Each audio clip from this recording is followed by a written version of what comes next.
I welcome everyone to the 𝐏𝐞𝐞 Academy. I am Apurva, your trainer for the day.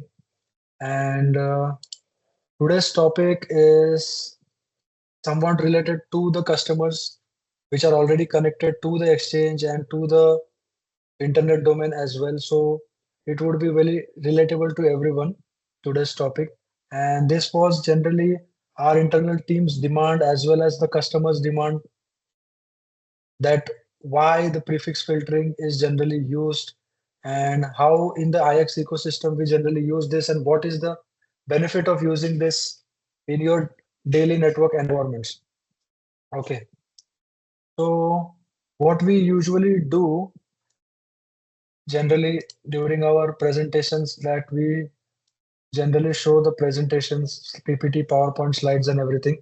But today's topic is such a way that we will be demonstrating some practical implementations. So as such, no PowerPoint slides is generally necessary for it, apart from the key pointers that I will be highlighting on. First and foremost, why prefix filtering is needed. Just to give you an example, if you are a network provider or an ISP or any enterprise customer for that matter, you generally have a BGP session with your upstream providers or to your downstream providers, right? So whenever you are peering with them, so you generally don't allow some improper routes to enter your network. You usually safeguard it at the first level itself. So you don't want anything apart from the prefixes that they are announcing a specific set to come. Okay. So for instance, if you are peering with an upstream provider and if you are only opting it for a default route kind of a mechanism, or some specific peering routes only to be allowed over the session, so you generally allow some prefix list or some prefix filter onto your BGP session so that what you let in is what you need, right? So, but lately we have seen that many customers, they generally safeguard what's coming in into their network, but they don't sometimes rely on what's going out of their network, right? Like for instance, uh, this is our looking glass. So basically, many of our customers might be aware about this looking glass. This is lg.𝐏𝐞𝐞.in. This is 𝐏𝐞𝐞 looking glass, wherein the customers who are connected with us can see what announcements they are doing over the route server sessions, what is the BGP uptime, what is the other peers that they are peered to, and what are the prefixes that are exported to them, and what are the prefixes that are accepted by us over what are being announced from the customer side. Okay, so right now here what you can see, this is the first example that I wanted to give. This is the packet clearing house, which is AS42. They are announcing 69 prefixes to us, and we are exporting somewhere around 25,000 odd routes to them. And whatever they are announcing to them, none of their prefixes are getting filtered at the moment, right? So these networks are making sure that whatever prefixes that they are announcing to us are valid prefixes. They are their own prefixes, or their downstream prefixes also are there. They are taking care that they are not announcing any unwanted prefixes on the IXP line. Just for reference, I want to give what are valid prefixes. Valid prefixes are those prefixes that are your own set of prefixes or your own customer's prefixes. Anything that is greater than a /24 subnet is not allowed over the internet or on the IXP ecosystem or on any platform, or for that matter, over the broader internet, right? So anything over the exchange or your transit provider that is greater than /24 will be filtered by default. Okay, anything lesser than /24, yeah, obviously you can get it announced properly, right? So in this case, we will take an example why exactly these prefixes are getting filtered and why it is necessary for the ISPs also to take care of these things, because in day-to-day life, we as network engineers, we have to safeguard our internal networks, but we have to think about the internet as well. Internet is what? It's a collection of different routers all together, and we are also part of that ecosystem and network. So safeguarding our network is basically safeguarding the other network and the internet as well. If one route leak or one misconfiguration or unwanted route announcements, which I am not intended to do, will cause an unnecessary route leak or an invalid routing, or to be more precise, route hijacking also sometimes. Like I am not even owner of an IP pool, still I usually tend to announce it over the internet. So there are some mechanisms that are in place that are deployed on the telco part and on the IXP part, so that at least even if there are some mishaps happening from the customer side, we are taking care that proper announcements are only announced on our ecosystem, and we are announcing it further to the rest of the world, right? So let's take an example over here. There's an automatic limited company which is having an IP address of 103.27.171.150 with us, and I can see that we are receiving 19 prefixes from them, but we are only accepting 18 prefixes at the moment, and one prefix is getting filtered. We'll just click on it and see which is that prefix which is getting filtered right now.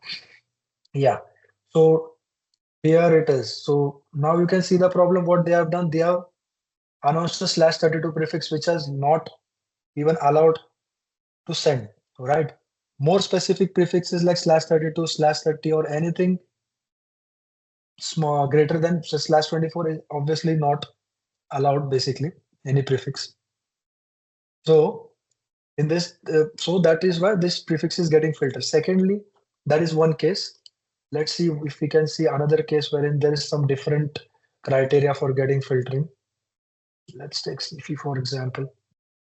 Taking too much time, let's see. Directly will filter out here. So these are the prefixes that are filtered right now from 𝐏𝐸𝐴 Creatives Technologies Private Limited, that is AS134041.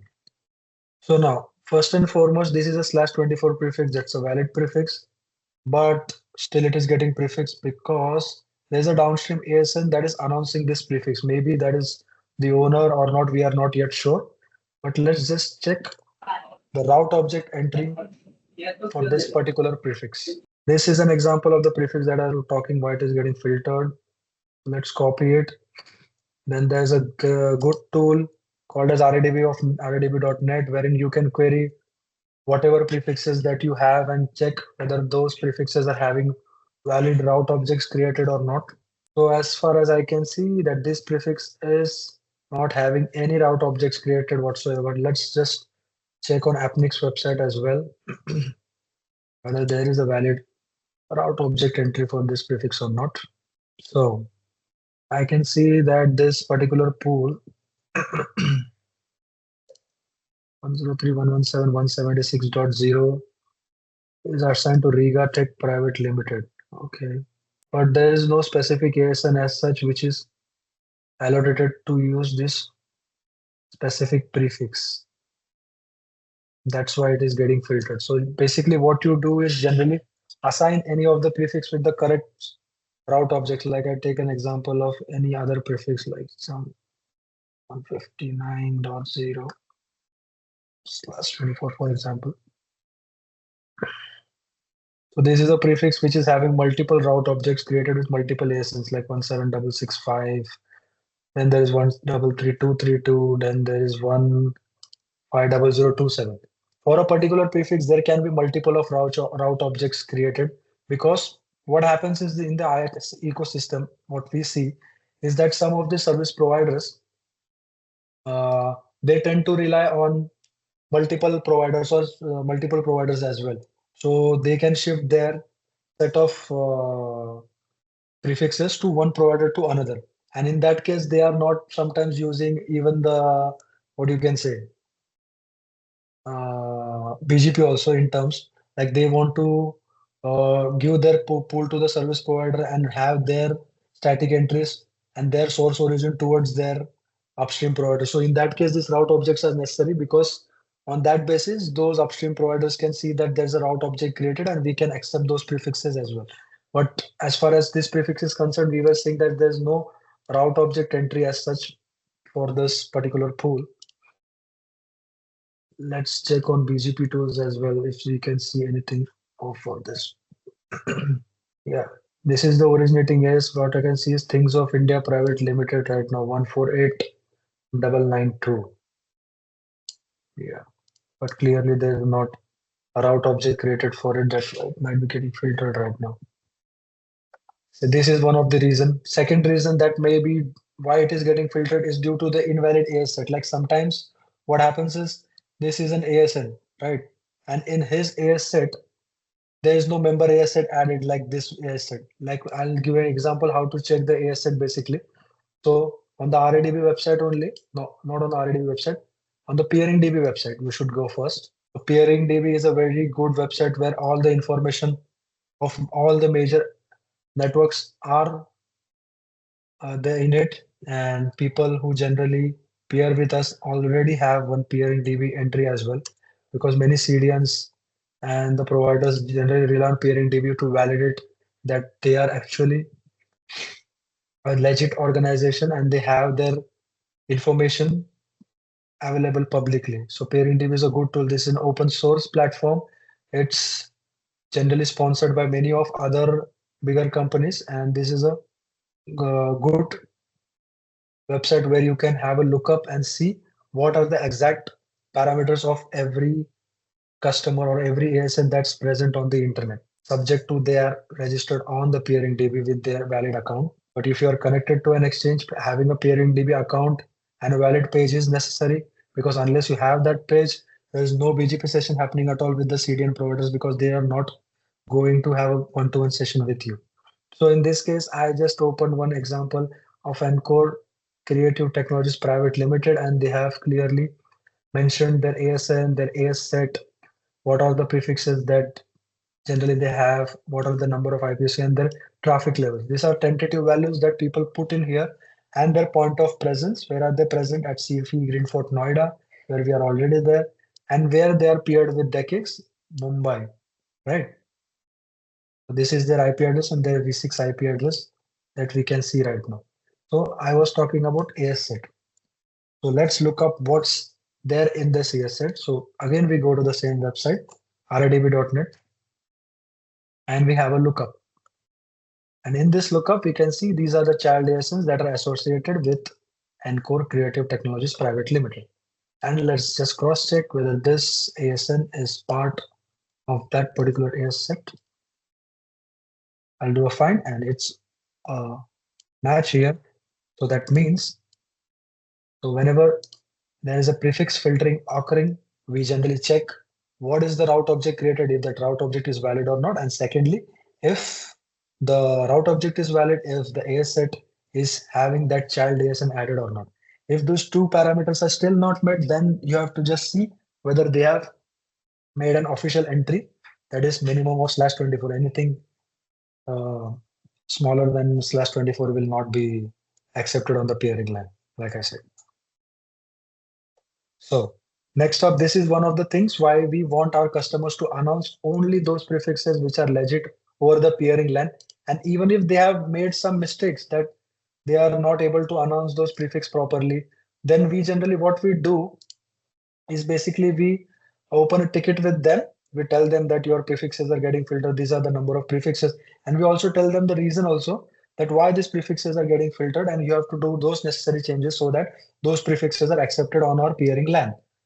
So why do we do this exercise? Our route servers are already taking care of these things, that they are filtering unwanted routes and this stuff basically. So we do this basically to increase the traffic for the customers and for our exchange as well. So for instance, if any customer who is having somewhere around 30 odd prefixes is announcing over the exchange, and he's not aware about this 𝐏𝐞𝐞 looking glass. He might be thinking, yeah, okay, I am announcing 30 prefixes to 𝐏𝐞𝐞, and I'm getting somewhere around 2 gig of traffic from them, and my utilization is fine.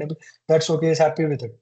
But this thing is, his 5 or 10 5 prefixes are getting filtered, which are actually not getting traffic at all from us, and he's not aware actually. So what's the loss in it? It's loss for the customer in terms of his port and plus his transit bandwidth plus his user experience as well.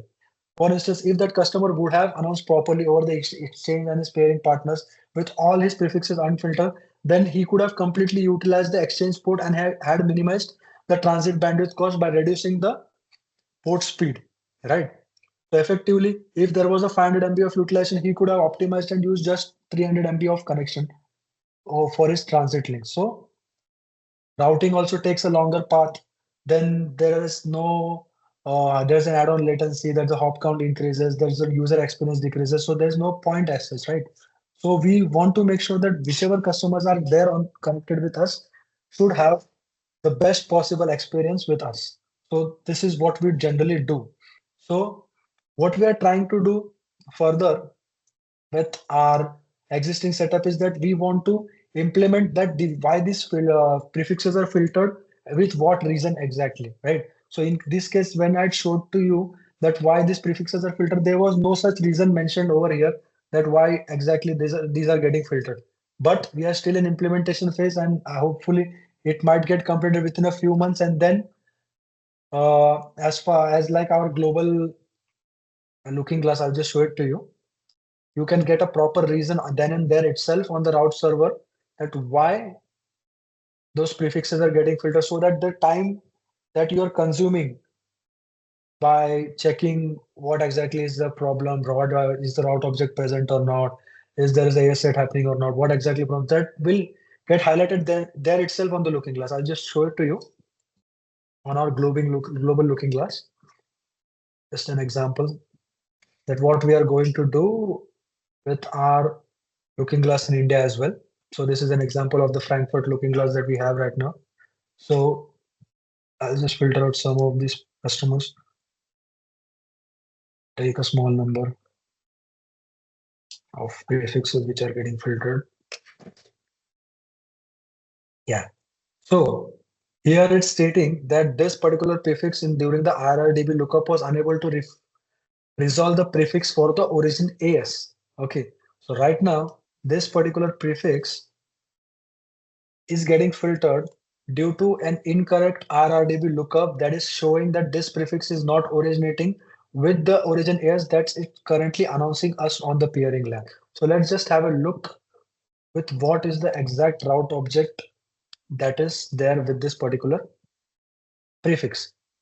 So as you can see, there's no route object at all. So that's why that is getting filtered during the RRDB lookup. So RPKI validation, your ROS, and also the route objects are a necessary thing that you have to take care for your network.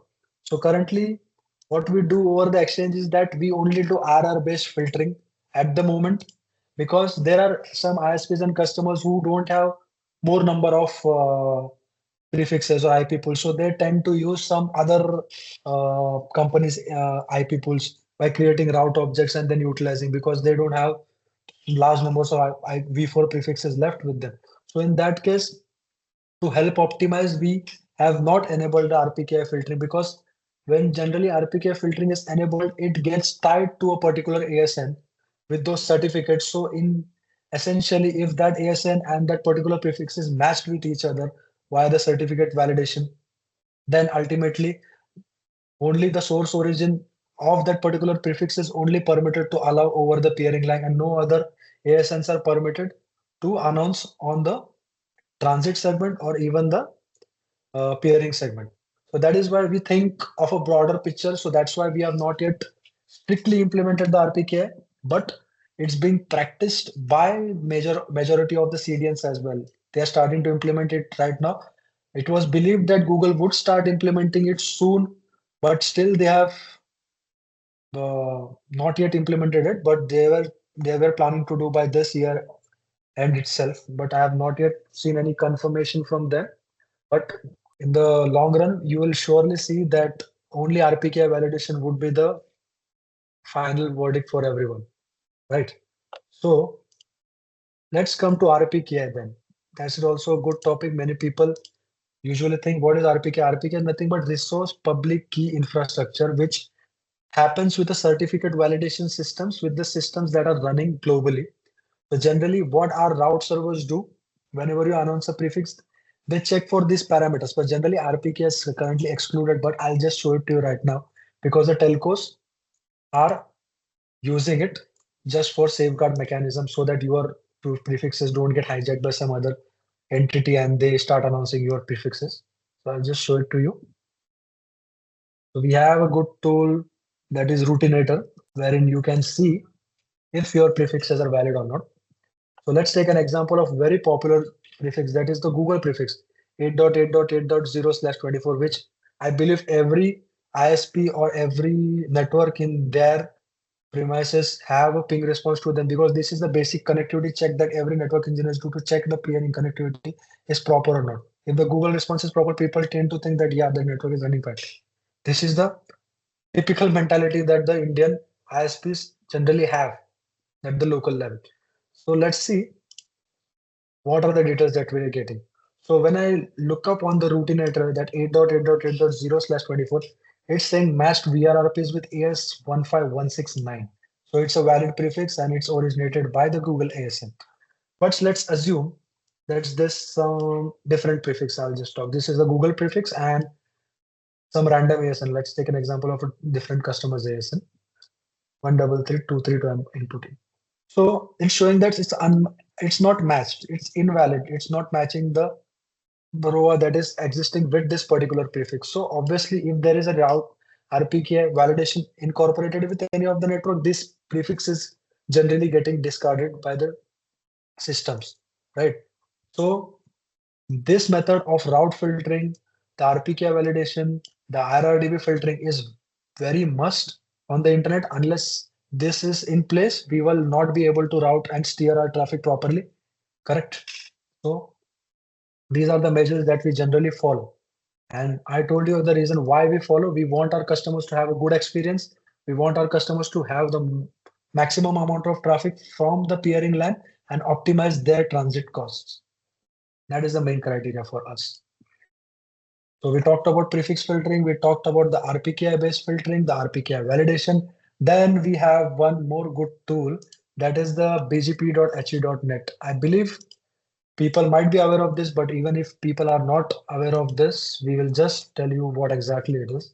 So bgp.he.net, you can think of it is like an internet backbone. Every information about every prefix, every ASN, every object, every connection is present on this website. You can just look up whatever you want and you will get all the information. Let's, for example, take an example of any random customer. Let's on our peering LAN. Let's take the same example. Who was that customer? Let's take some Indian ISPs. Let's take example of BlazeNet only. BlazeNet is our customer. Let's take their example. ASN 17625. So when we look up this 17625, this is a like a database entry for every network provider that we have over the internet. So right now, this is giving me information about BlazeNet. This is the graph of that IP version 4, that how they are propagating their traffic towards their upstream. So here you can get a look of what all sorts of upstream they are having. They are having Bharti as their transit provider. They are having Power Grid as well. They are having Tata Teleservices as well, and they are having Vodafone as well. So these are the major 4 upstream providers that they are using to reach to the internet destinations all over the globe, right? Then there's V6 traffic also that you can see that for V6 also there are 2 providers, Tata and Power Grid from them. Then there comes prefixes section V4. So in this also, you can see there's a green tick mark over here. Green tick mark is only available if those prefixes are IRRDB validated and those are announced by proper origin ASNs, and then only this green check mark is available on this website. And this one is only available only if that particular prefix is ROS and that is its RPKI validated prefix. So in this case, I can see that BlazeNet has almost every prefix I can see, apart from this one that's having no visibility at all over the internet, but I can see that they are maintaining 99.9% of that prefix health, and their visibility also quite good if you compare it in terms of the internet, right?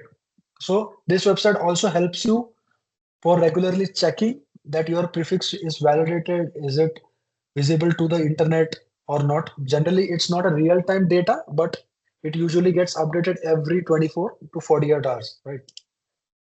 So one more thing that you can see over, what are the peers connected with this network? As you had mentioned, there were some upstreams like Power Grid, Tata, Bharti. Also, there are some downstream customers that they are serving.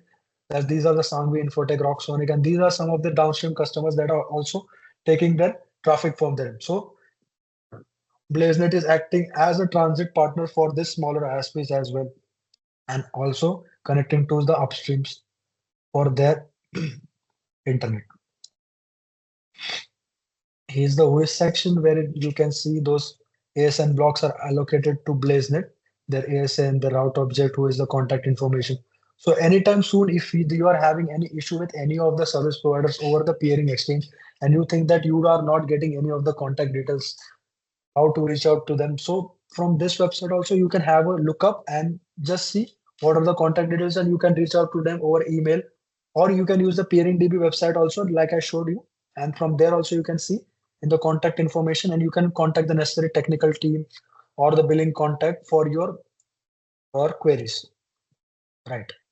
And one more important stuff over here is the IX. So what we see here is BlazeNet is connected with DE-CIX Mumbai, Extreme IX, and Nixie Delhi and Nixie Mumbai also.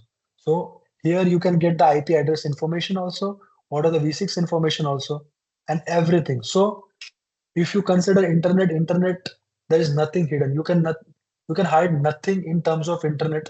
Everything that you do in your network is completely visible to everyone that you are doing. Okay. And it has to be that way because internet is global and it's public. So the data or anything that you're going through from one point to another point has to be completely reliable and has to be completely network friendly so that the other party which is requesting for that request should get the correct information from the source host. So this was pertaining to the RADV.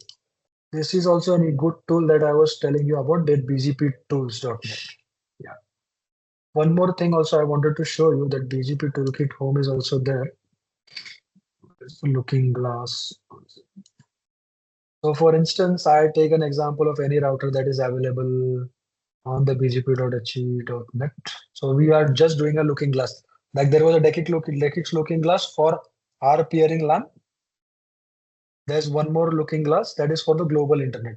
So we'll do a BGP summary. I'll just put in one of the example hosts at 103.171.5.9.0/24. Let's do a probe test. Yeah.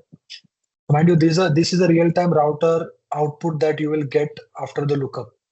This is basically used for troubleshooting whenever there is a prefix announcement issue, like some of your prefixes are having browsing issues, or you want to check whether those are getting announced from the internet or not. So you tend to rely on public route servers basically, or this kind of looking glass wherein you can see if your prefix is actually getting announced over the internet or not. So right now what I can see here, that particular prefix is completely visible from here. Yeah. And it did not give me any particular errors as such. But this looking glass is quite slow comparatively. So what you can do is there are public looking glasses also available on the internet. Like you can see public route servers. You can just do a Google search. Then this is a website that you have.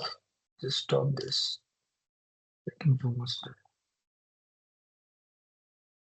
Yeah.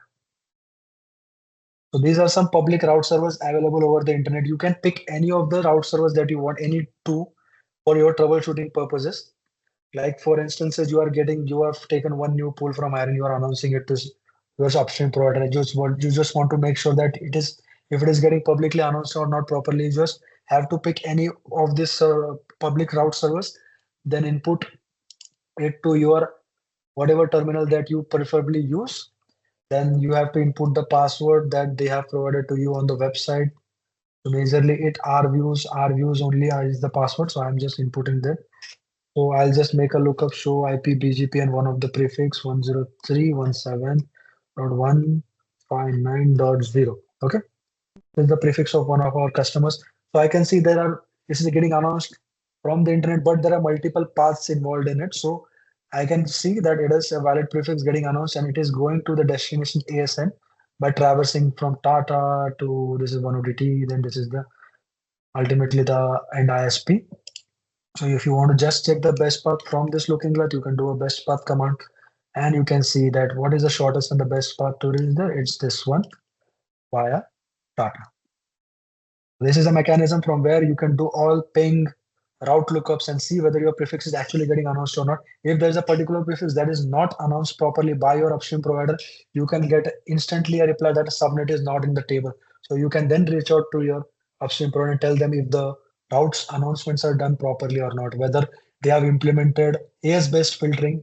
Then if the AS set is properly added and they are actually there's a lookup happening properly so that my downstream ASNs are getting captured by your system. So as far as our systems are concerned in 𝐏𝐞𝐞𝐫, we generally. So were you guys able to see my screen of that lookup or not? Because I believe I was only sharing one window. So this was the looking glass I was talking about after you take from the Google. And I was telling that this is one of the prefix that I was looking up, that it was showing properly that it was getting announced from the internet and it was going via Tata, then one broadband, then going to the last ASN. And when we do BGP best path, it will just show me the best path that it was getting to reach that prefix via this route server. So this is a mechanism that you can use to validate your prefixes and see whether the visibility is there from the internet or not. Right. bgp.ht.net is one of the tool, but the lookup takes time, but you can use public 2 to 3 route servers and then validate your announcements are getting properly reached out to the internet. Another, I will show you one more good website that we have. You tend to not rely only one website. You should have multiple websites in place. I'll just show it to you. This was one of the website. So one more website is centralops.net. .net is also a good website. So this is also good website where you can do a ping, you can do a trace route toward a destination, so you can see whether from the internet it is reachable or not. Just let's see. 103.17159.1. Let's take one. So we can see that it is reachable. We're getting proper latency. There's no packet loss as such. These are such tools that you can use on the internet to check your prefix visibility and reachability from the internet. So this is the looking glass I already told you about. We are in ecosystem. So anybody is having any doubts, we are open for questions, so that any doubts pertaining to your ISP requirements or any such doubts that you have that you face on day-to-day basis within your ecosystem and you want some help regarding that or some insights about what can be done, we are open for the questions right now. Our fellow ISPs also, if they have any doubts, they can please ask. Okay, I believe there is no questions for anyone. We have a very smart audience with us. No problem. But this was just an educational session just to give the customers the information that how generally we troubleshoot at our side whenever there is an issue coming from the customer. So how we validate their prefixes and we try to negate those as quickly as possible for them. But generally the systems are automated, so we generally don't have to do anything. But there are customers whom we wanted to educate and tell them that why exactly prefixes announcements are important for us. So make sure that whatever you announce with us are being unfiltered and you get the maximum traffic from us so that your port consumes proper traffic and your prefixes get the user experience that they want. Thank you for watching.